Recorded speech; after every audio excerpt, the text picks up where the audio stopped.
Tasty dish by Sethu Palaniappan. இன்னைக்கு chutney recipes தான் பார்க்க போறோங்க.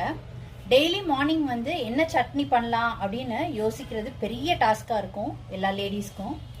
அதுக்காக சிம்பிள் அண்ட் ஈஸியான சட்னி ரெசிபிஸ் தான் பார்க்க போறோங்க. இந்த சட்னிக்கு வெங்காயம், தேங்காய் அதெல்லாம் தேவைப்படாது. இன்கிரீடியன்ஸ் நான் செய்யும்போது உங்களுக்கு என்னென்னன்றத சொல்றேங்க. இப்போ எப்படி செய்யலான்றத பார்க்கலாம்.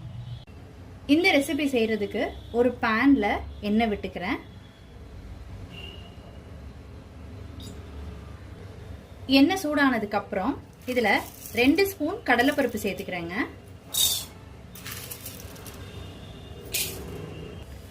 1 ஸ்பூன் உளுந்தம்பருப்பு சேர்த்துக்கிறேன்.